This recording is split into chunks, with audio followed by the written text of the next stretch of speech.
Hello, welcome. All right, so we are covering the wars for independence today, doing a comparison and contrast. Okay, this is a Mexican American course, so I feel that it's imperative that we always do the American context of what's going on in general American history, and then synthesize it with what's going on with the Hispanic community. All right, to get a fuller picture. So at any rate, I am in the process of getting your names down. So if you'll please wait upon me, um, I will give you make sure you get your extra credit. Okay. And so going into this, let's see if I could begin to do so without looking at my notes quite just yet. All right. So in the American War for Independence, right, there are a few popular interpretations, and I thought I would go over all of them because they, you might adhere to any one or combination thereof, and it might help you to synthesize with the experience of the Latin Americans. All right. But one thing is notable is in the American War for Independence, they contend that demographic changes were pretty big.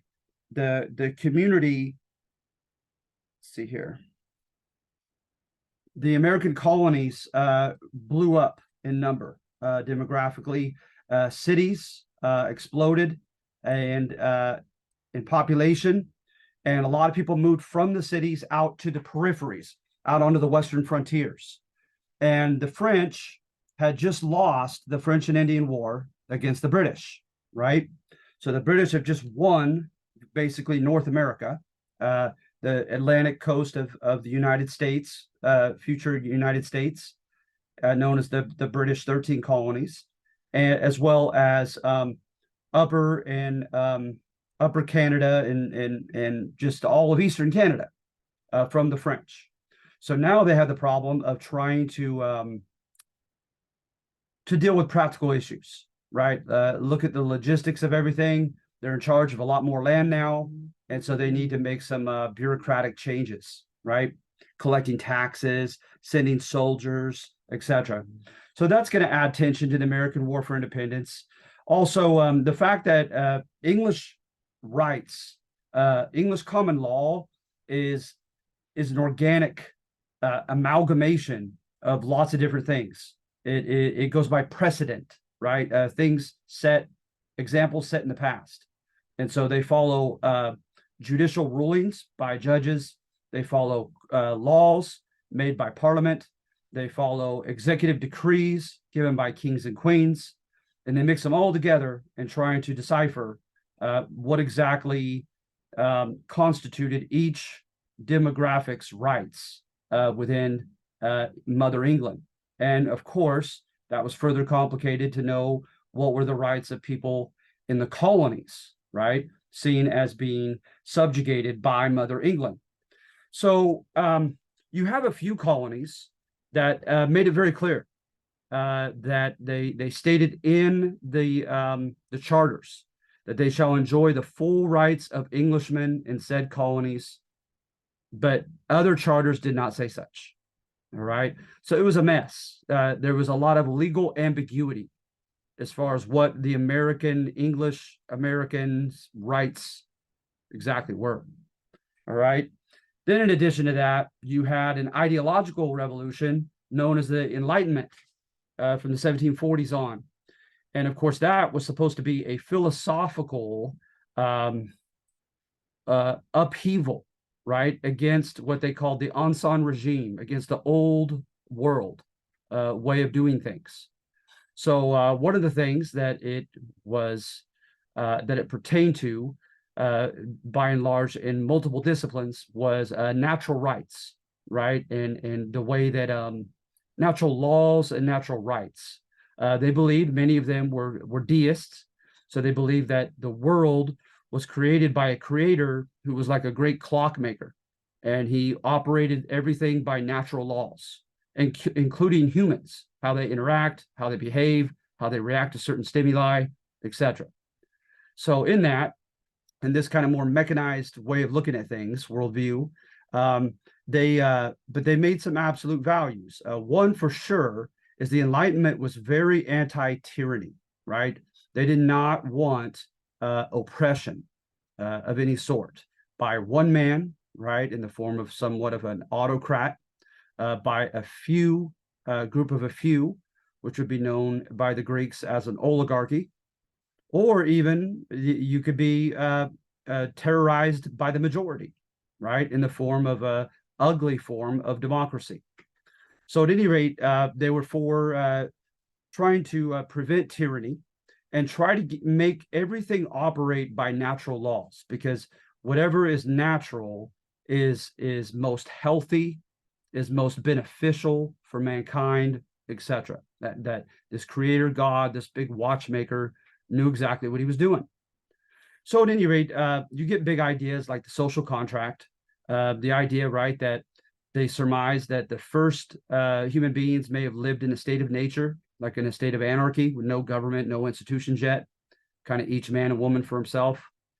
And then they enjoyed that absolute liberty, but eventually that absolute liberty was ruined by enough people who became, in a sense, bullies to others and messed with their life, messed with their liberty, and messed with their property to such an extent that mankind, sometime in ancient history, begrudgingly acquiesced to allowing a government to exist.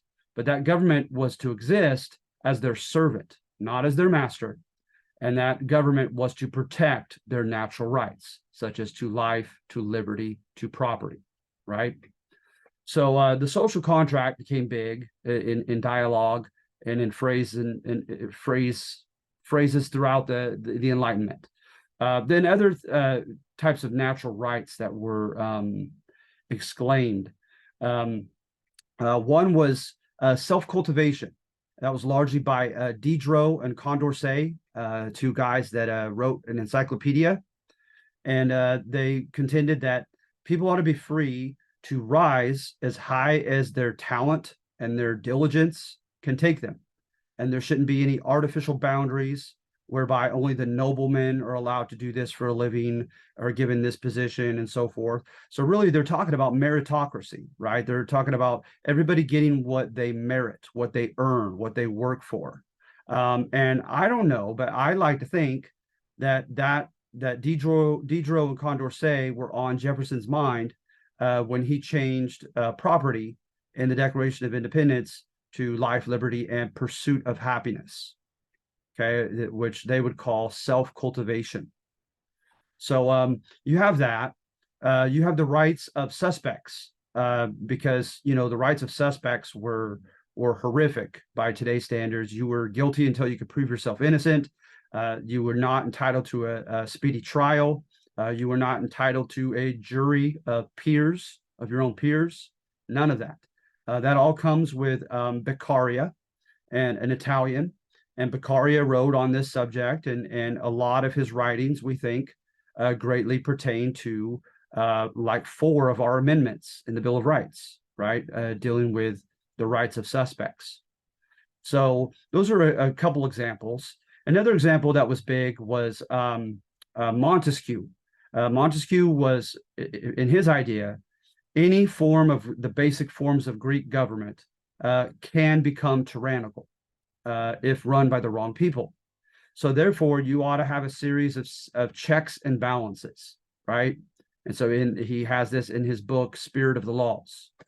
And so therefore, you could definitely see that affecting the United States Constitution with the series of checks and balances that we have in the U.S. Constitution to this day. All right. So you have the Enlightenment. And then you also had that was mainly the French Enlightenment, and you had the Scottish Enlightenment. And the Scottish Enlightenment was basically, not to oversimplify it, but in my mind, it was basically libertarian in its foundation, right? Government, don't tread on me. Very small government, keep it small, localized, and unobtrusive into our daily lives as possible. And so you got the guys that were the right to bear arms, and so that if the government ever wanted to turn against its own people, its citizenry would be fully armed to fight back. Great distrust in government, in big government, in the Scottish Enlightenment. There were two guys named Gordon and Trenchard, and they wrote a famous newspaper back in England called Cato's Letters. Cato was a guy who died for the Roman Republic. And at any rate, in Cato's Letters, what they did is they put together, right? They synthesized all these different French and Scottish Enlightenment beliefs, and they demonstrated how King George III of England and his House of Lords were violating those beliefs and making people afraid, right, of tyranny, and afraid that all their natural rights were becoming in danger. And they had a direct connection to Benjamin Franklin.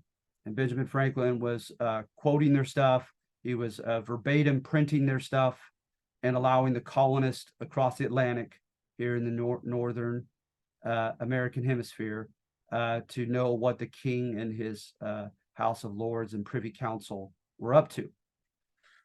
So at any rate, you have that. All right. And then you also have, then it just gets into acts, a series of acts in the American War for Independence. So you have first the Sugar Act, and that is the first time that Parliament directly taxed the colonies, because the colonies had developed a tradition of taxing going through our local assemblies. Our assemblies were our elected reps here in the 13 colonies. So for the first time in quite some time, our assemblies were not asked to participate in the process of taxing the American people. So of course we said there can be no taxation without our consent.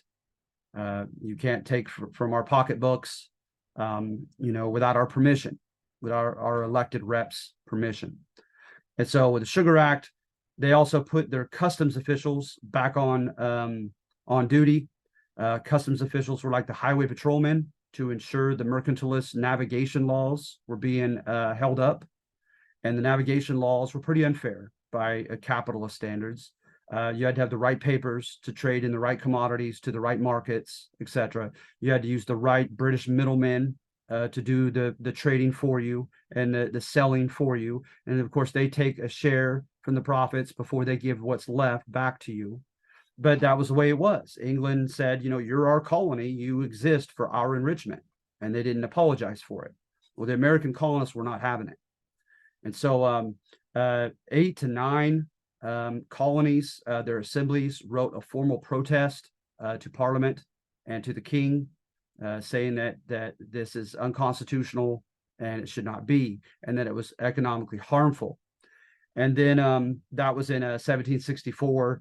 And then 1765, the Stamp Act, that hit more people, right? That wasn't just an export and import on the coast at the ports. This was now a tax on any printed material throughout the colonies. It also affected people like shop owners and lawyers and people who really were active in fighting for their rights and organizing well. So the Stamp Act, things got ugly. That's when the Americans started forming these almost vigilante groups, these grassroots movements that culminated in the Sons of Liberty chapters. And some of them met and formed in taverns when they were complaining about the taxes. And they would encourage people to boycott any British objects or American that were to be taxed without our permission. And they tarred and feathered the tax collectors that were on land, and things are now getting much more confrontational. And then you had a series of members of the assemblies gather together and declare that the Stamp Act was unconstitutional, and that they vowed not to collect taxes in their colonies that had not been given permission first by their elected assemblymen. So now it's getting much more confrontational. And so then at this point, it just spirals further and further out of control.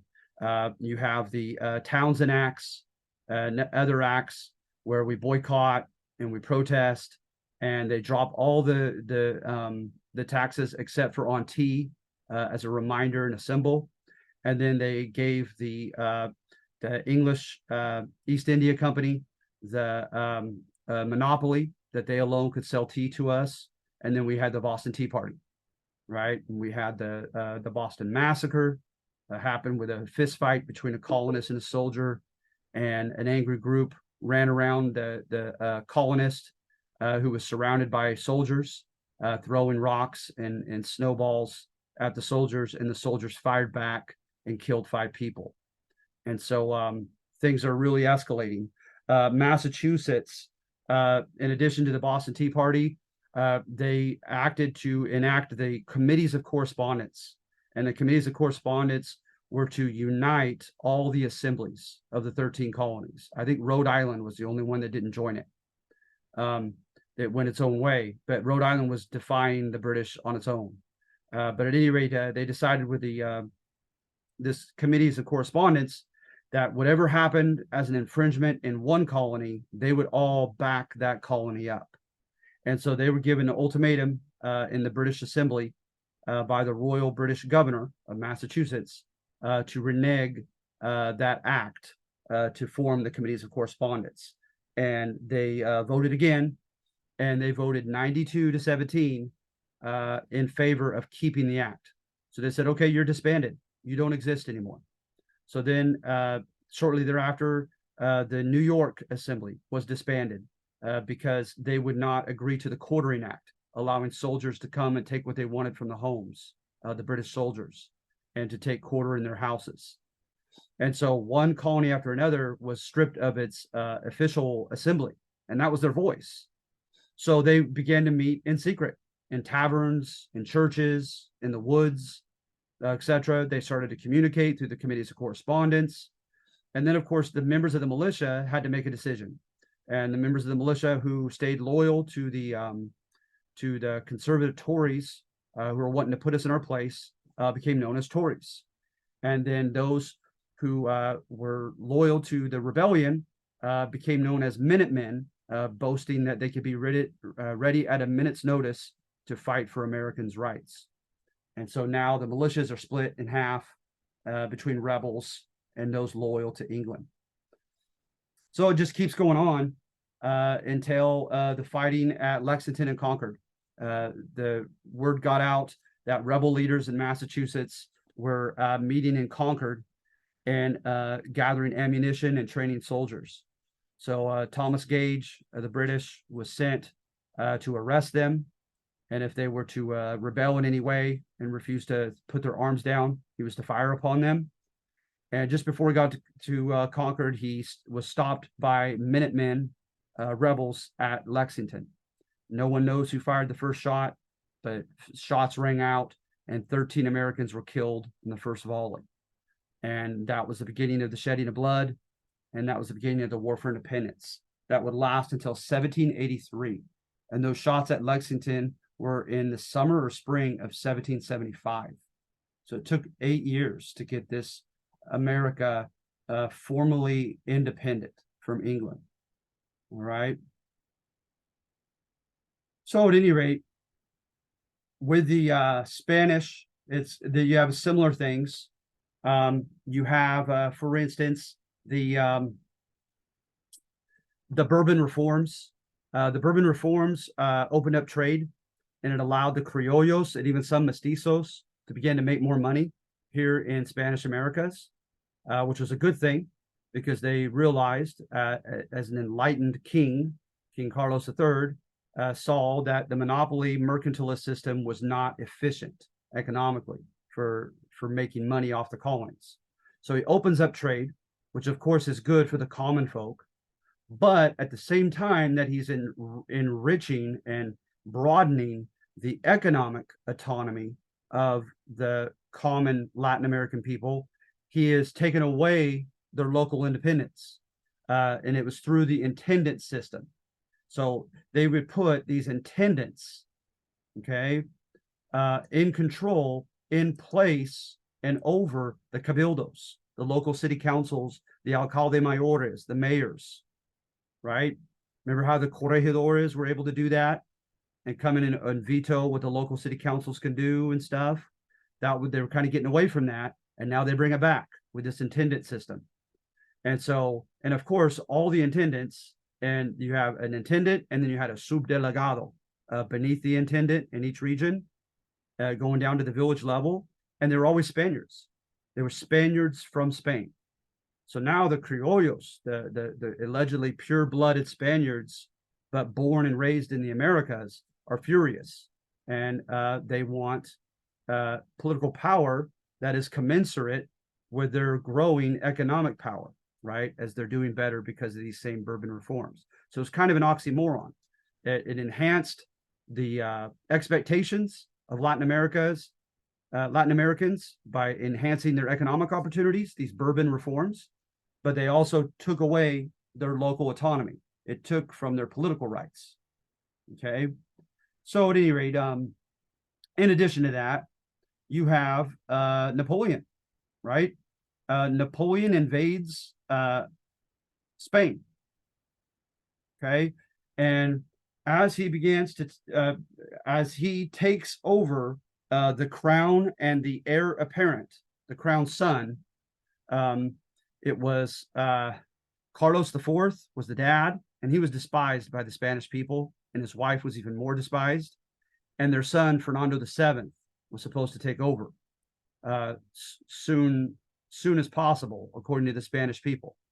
But once again, because the sovereigns, husband and wife, were so of ill repute. But at any rate, father and son are captured by Napoleon. They're tricked by him to go and try to make a treaty with him, and he just keeps them as prisoners. So now he puts his brother, Joseph Bonaparte, on the throne of Spain, and no one in Spain is going to recognize a French dictator invader's brother over their country. So what happens is the different cities, right, the different pueblos and villas all throughout Spain, they formed juntas. Juntas are committees, right? And they declared that in the absence of the true Spanish king, which they said was Fernando VII, the son that they were looking forward to, that in the meantime, before Fernando VII gets to be released by Napoleon or rescued from Napoleon and gets to take his rightful spot on the throne, sovereignty, the legitimacy of authority, reverts to the provincial level. And that's big, you guys. That's really big. That's kind of like social contract that I mentioned, right? They're saying, hey, we don't recognize this French leadership over Spain. In the meantime, our town is sovereign. We democratically, we the people of this town, get to decide who is the proper authority. And so all the different cities throughout Spain did such with all their separate juntas.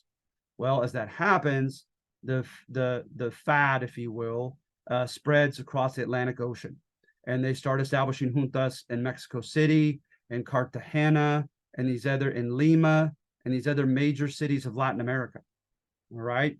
And saying similar things, saying, right, that they're going to decide on sovereignty, remember, because to me, if someone has power over the top of you and is holding you on the ground, that's simply power. When you let go and you say, I acknowledge you, you're my leader, that's authority, right? To me, that's the difference between authority and power. So they're saying, who gives authority, says, yes, you may rule as my leader, as my government. Under popular sovereignty, the idea is we the people decide in our own locality. And according to the source that I read, he was calling this the Mask of Fernando. He said, look out, you could see early phases of Latin American countries wanting to break free from Spain at this point. Yes, they were with Spain in their fight against the hated French, for sure. But some of them were just saying, oh, we're sovereign only until Fernando VII comes to the throne. And they weren't really meaning it.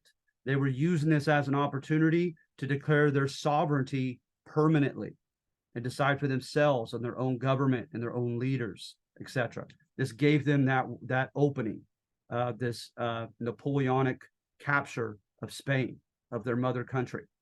All right. So at any rate, you have at this time some great leaders who really took a lot of this to heart. You had, of course, Miguel Hidalgo, right? Father Hidalgo. His place, he was always a rebel priest. He doubted the virgin birth. I'm like, oh my gosh, how can you be a Catholic priest and doubt the virgin birth of Christ?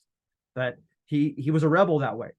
He was on the list, the censured list of the Inquisition, of the Spanish Inquisition, for having, quote, heretical views on things.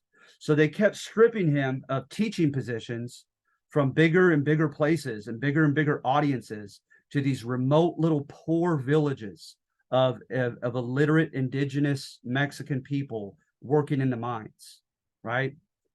But while he's there, he supposedly becomes the center of attention.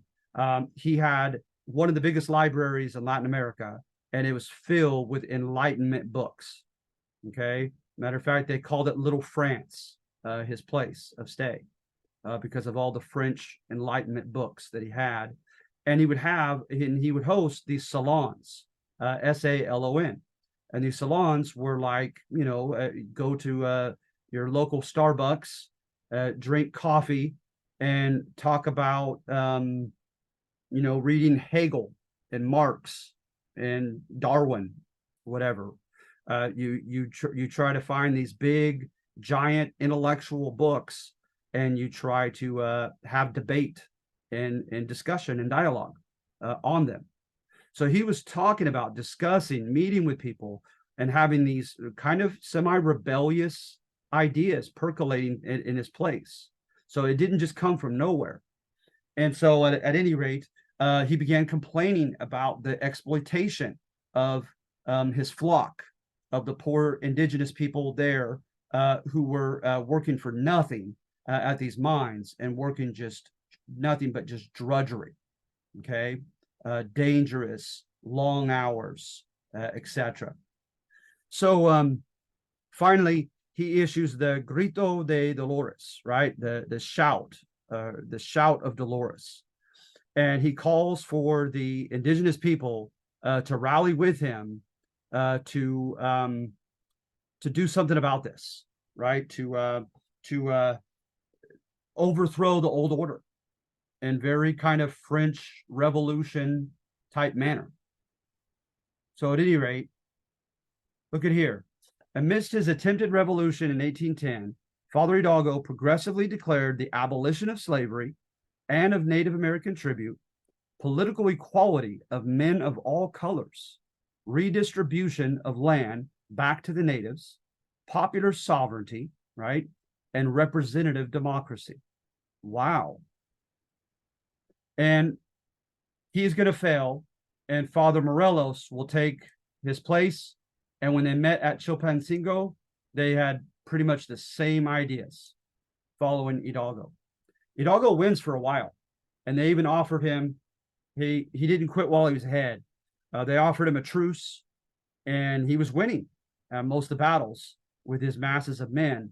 And so he said no. And then everything went sour in two major battle losses.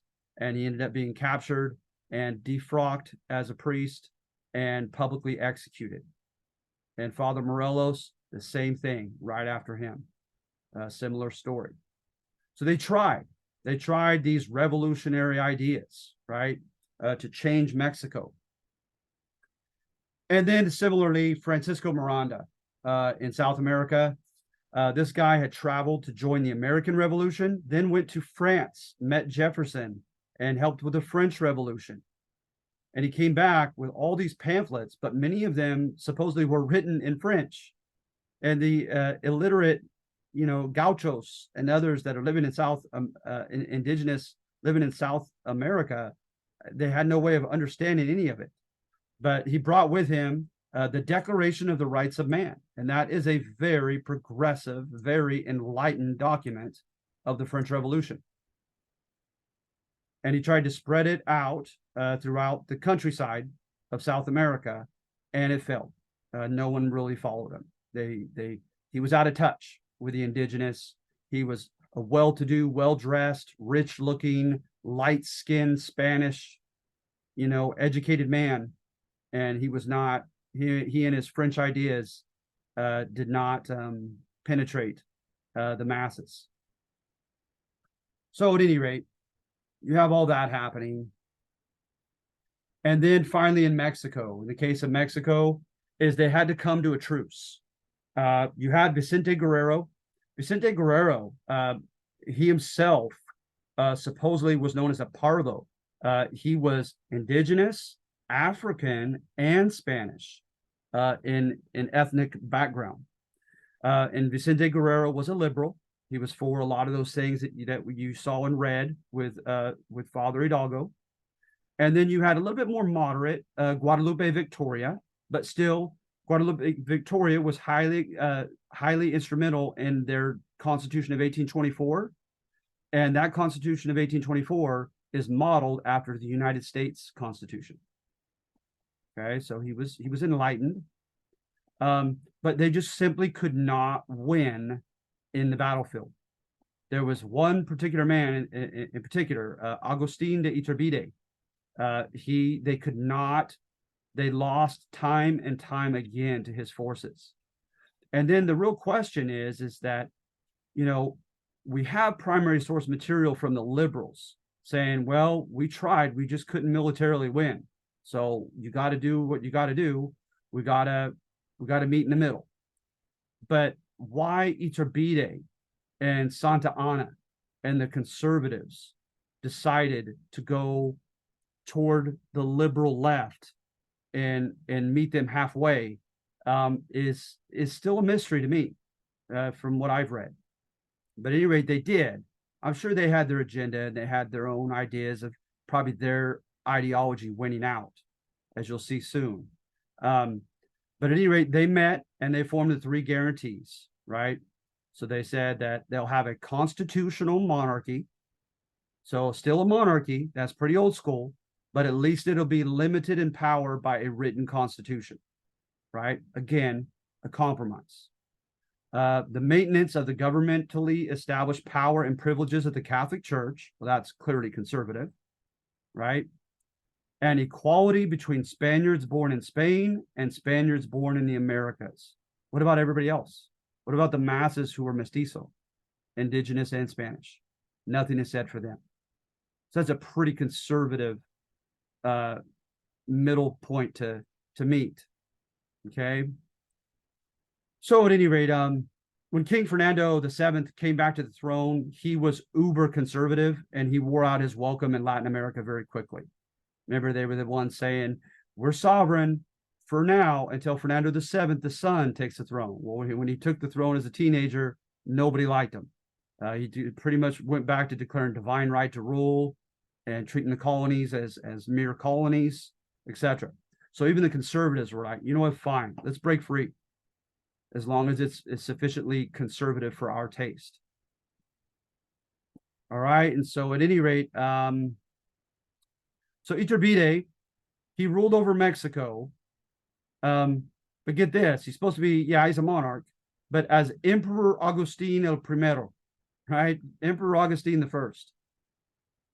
Well, he went so far and to the right, in being this old school emperor, that according to the plan of Casamata, Guerrero, Victoria, and then the chameleon Santa Anna, who was on Iturbide's conservative side, switched and they overthrew him.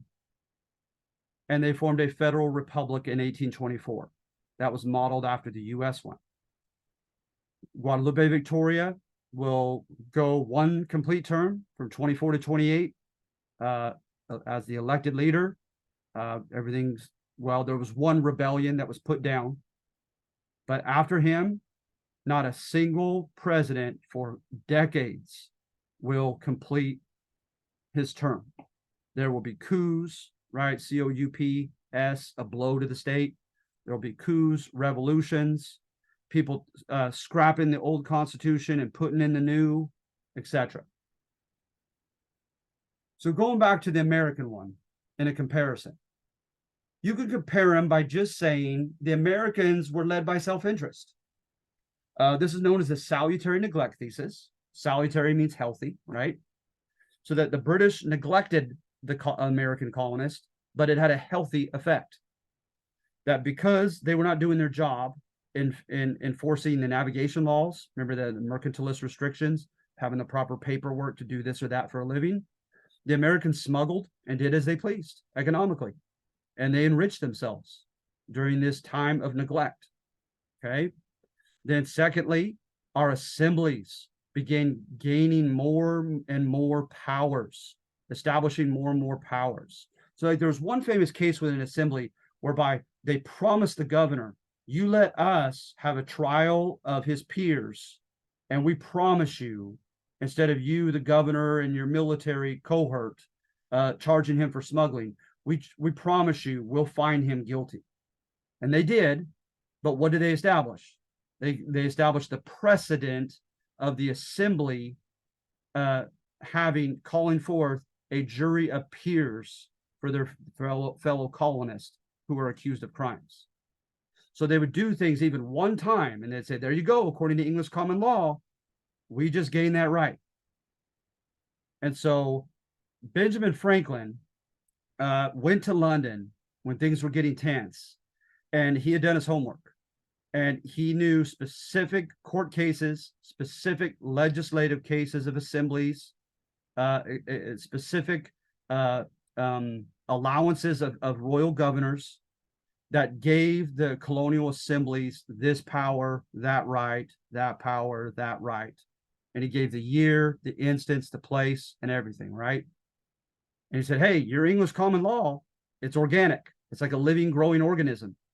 So in those cases, we won the precedent as Englishmen. And all they said was, you're not Englishmen, you're colonists. The English common law doesn't work the same with you guys. And Benjamin Franklin was just flabbergasted. He didn't know what to say. But that's what we felt, right? Is we felt we were gaining all these rights while England was virtually ignoring us. Okay.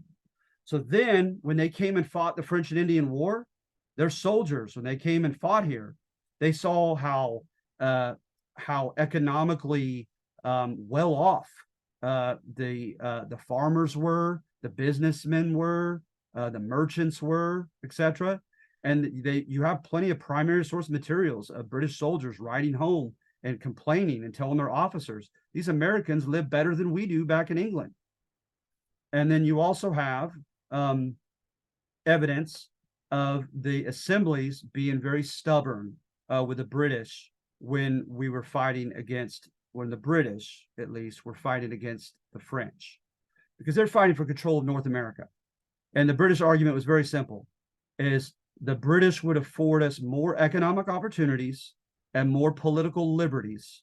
And of course, they appealed to English Protestants' fear of the Catholic Church and said that the French will force you to become Catholics. So we are a lesser evil. It's better to be under us than it is under France. So therefore, it's in your best interest to help us fight the French. And a lot of Americans didn't feel it that way. They felt like it was two bullies fighting it out, and it wasn't our business, even though it was fought here in our colonies, largely on the frontier. So at any rate, the assemblies, when they were asked to bring tax revenue up for the British military, when they were asked to draft a certain number of young men, American colonists, they never met a single quota. And the British remembered it, especially a guy named William Pitt, who spoke about it in the House of Lords. And so at any rate, they at the end of the war, they decided they wanted to crack down on us because they saw us as a spoiled little brat child, that Mother England did not spank us enough when we were young and weak, left us to ourselves and our own devices for too long. And now thought we were too big for our britches and we needed to be put in our place. So this number one is kind of the British interpretation of our war for independence. All right.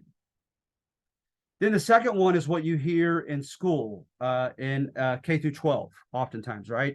At least I used to. It's a romantic one. It's the idea of America being exceptional, being special, right?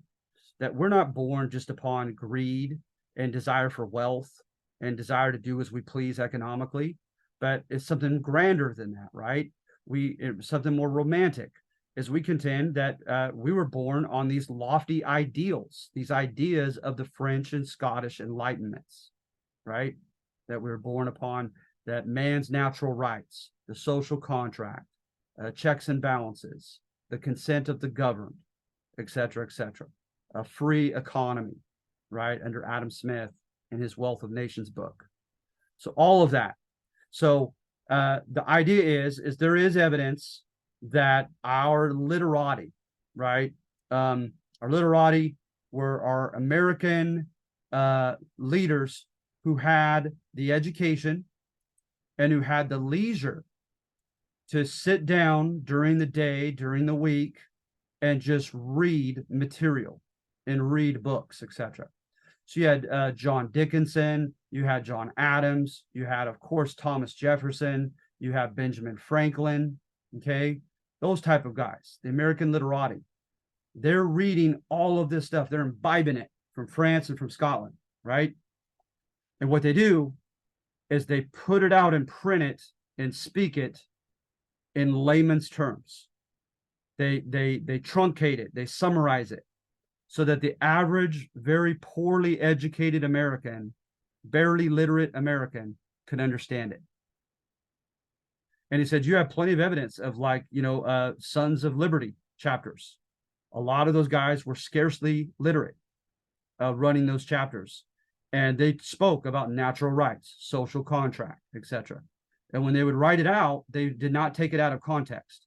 They wrote it in such a way that it implied that they knew exactly what it meant. So you didn't have to read Montesquieu's Spirit of the Laws book in French to understand checks and balances, because these literati founding fathers were doing that work for them. Okay. And so what do? They ran it out in the form of political tracts, pamphlets, newspaper articles, theater plays, public speeches, right here. Books.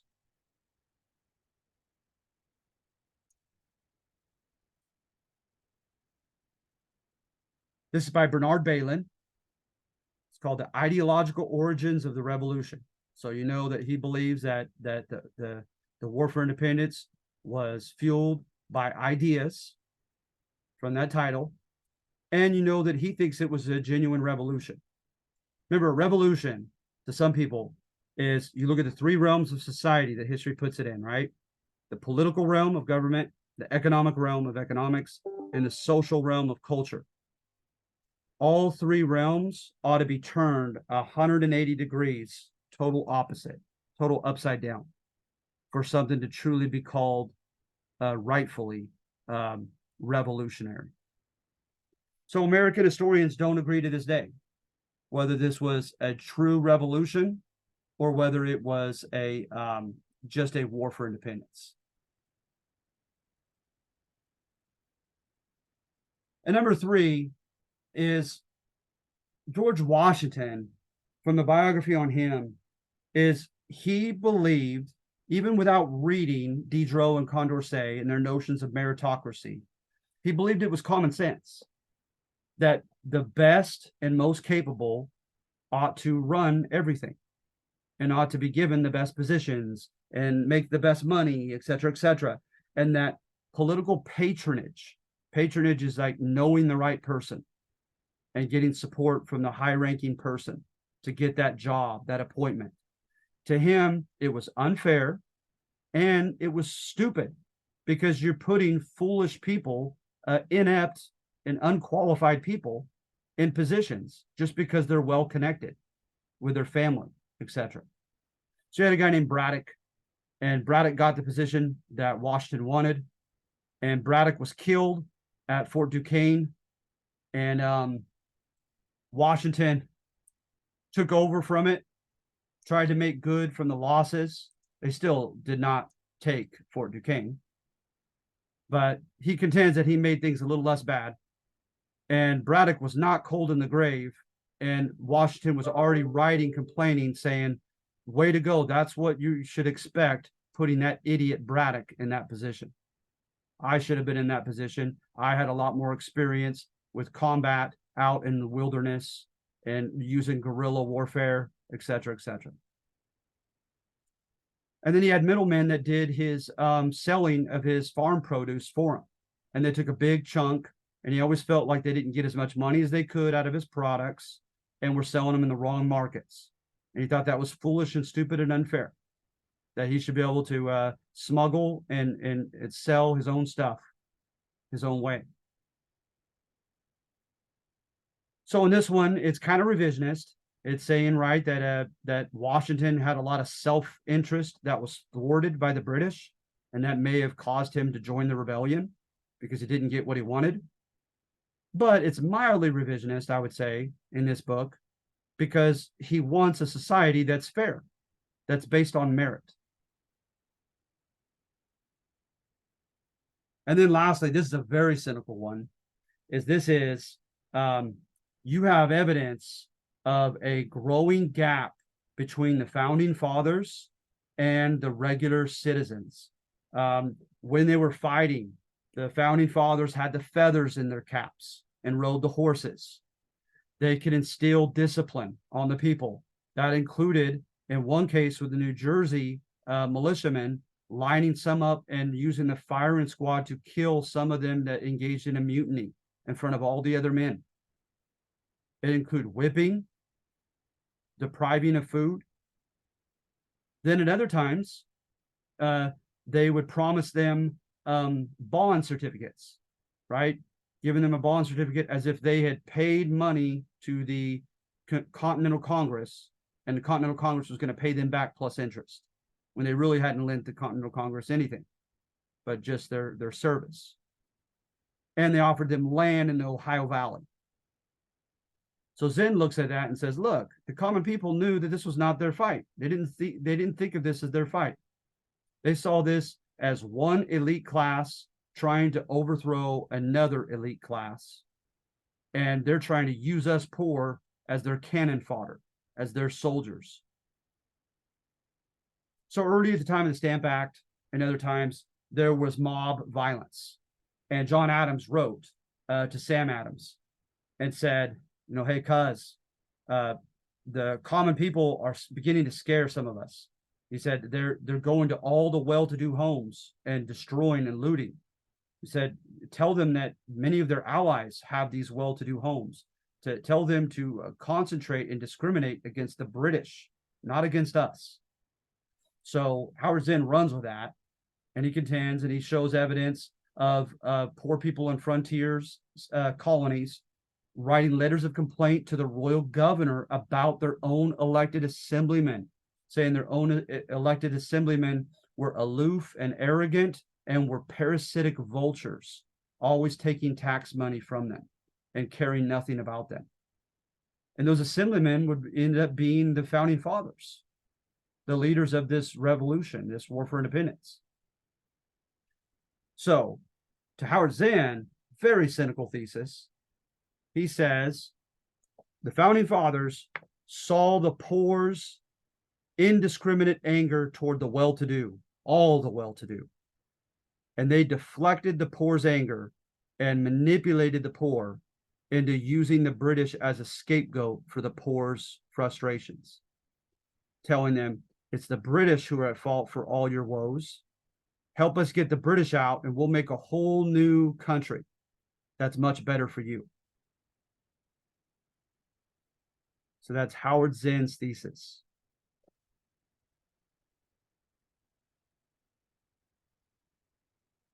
So at any rate, then number 5. This is the one I want you to do, okay? So please, if you have time, please read the intro and the first 4. It all gives context for 5, but I want everyone to just do 5 as far as your actual submission, okay? So please write that down or keep that in mind. Just number 5. And pretty simple here. I'm saying that the the Americans up here did not take a chance. They did not take a chance. Let's see here.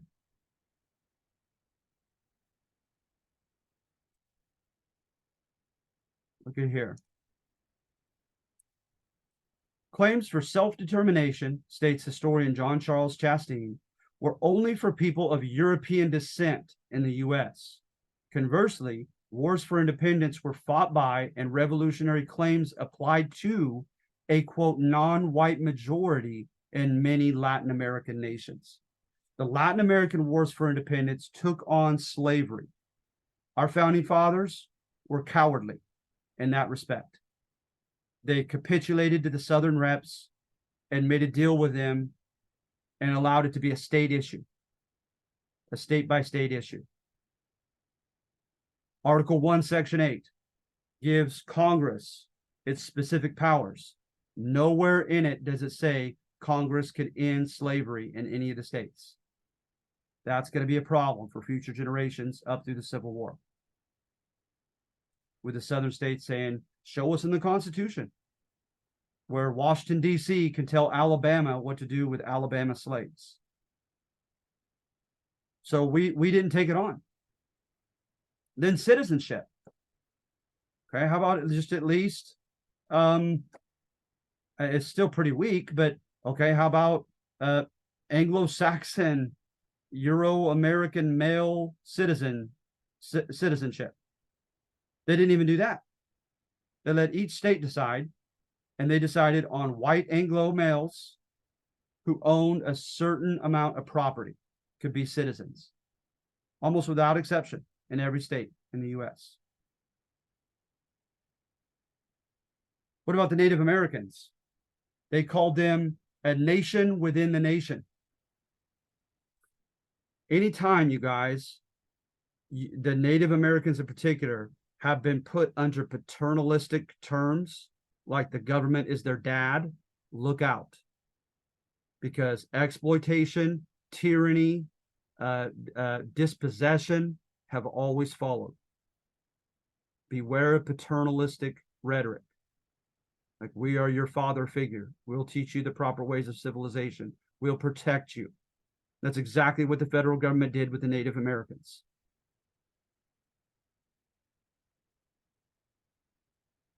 But you look at Latin America.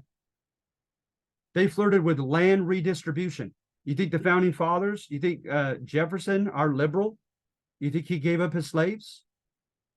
Even though he wrote ill of slavery? No, he kept them to his death. He didn't even free them at his death. You think Jefferson gave some of his land of Monticello to a poor white family? No, he did not. But in Latin America, they dealt with the issue of land redistribution, giving land back to the Native Americans. They dealt with ending slavery. They dealt with political equality for men of all races. Black, Native American, Spanish, mestizo, period.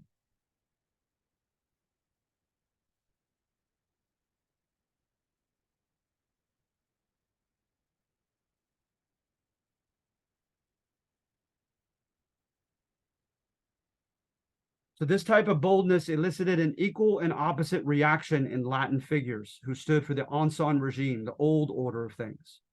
Constitutional monarchies and aristocracy, a state-established church ruled by men of Spanish blood. This caused great polarization, right? Just going to two different sides.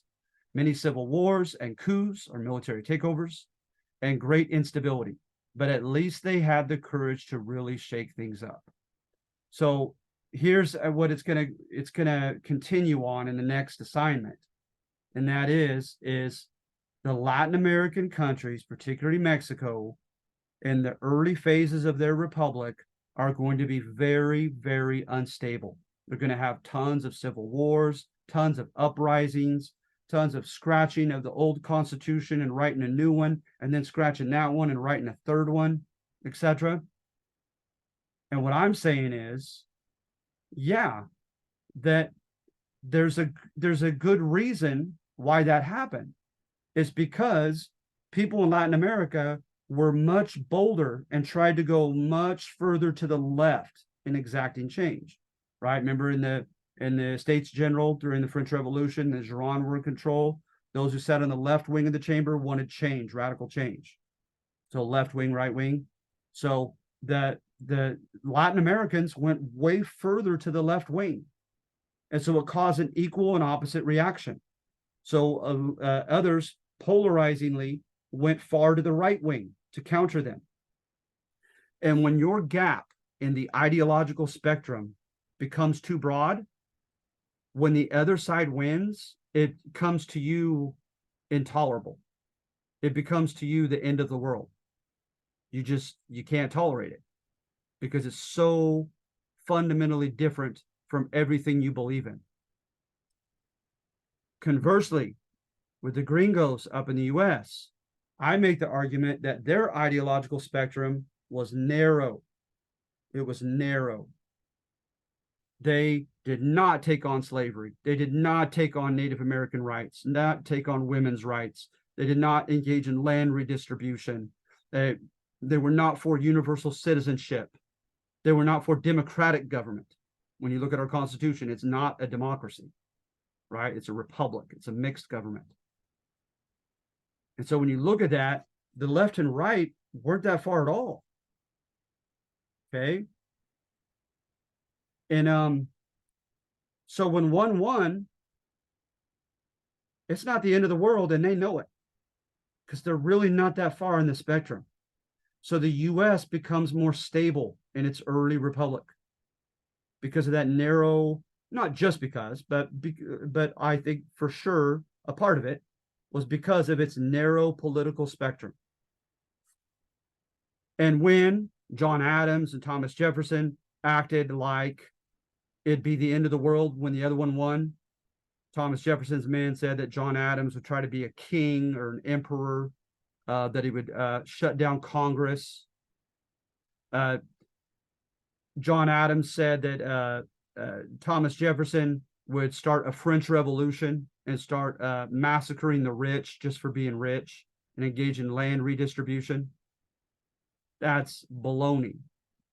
What to me it is it's hyperbole, right? Hyperbole is strategic, deliberate exaggeration to win an election. They exaggerated how far the other one was in America, but they knew it wasn't true. They knew that Jefferson was not that far to the left. They knew John Adams was not that far to the right. And so they had better stability because when one side won, they just waited 4 years for their turn. And they knew it wasn't the end of the world. But like I say here at the end, at least the Latin Americans had the courage to really shake things up. But they paid a price for it because things became very unstable with that broad gap. So does anybody have any questions?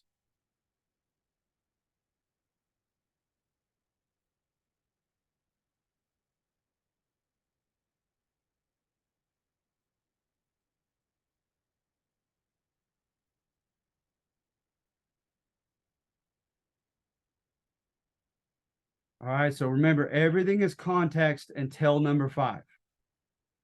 Please just do number 5.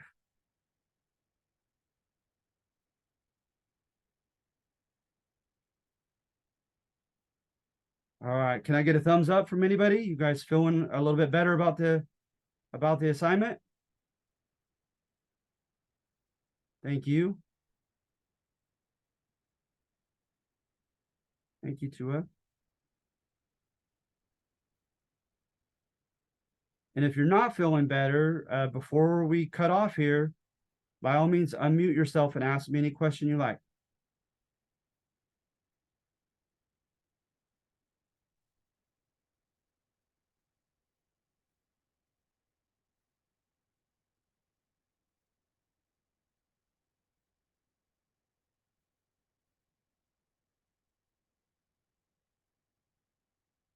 All right, I have your names, you guys. So I'm going to go ahead and bid you farewell.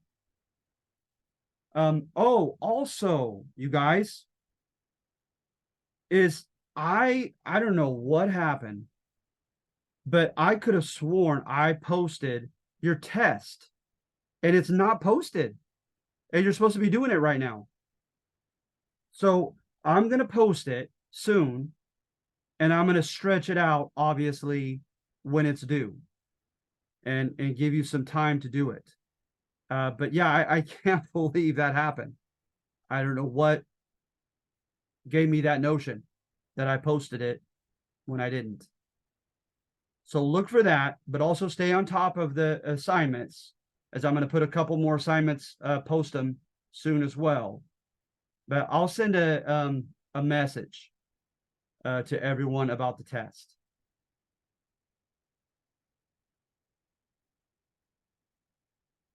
All right. Well, you guys have a good day. Okay. You guys have a good week.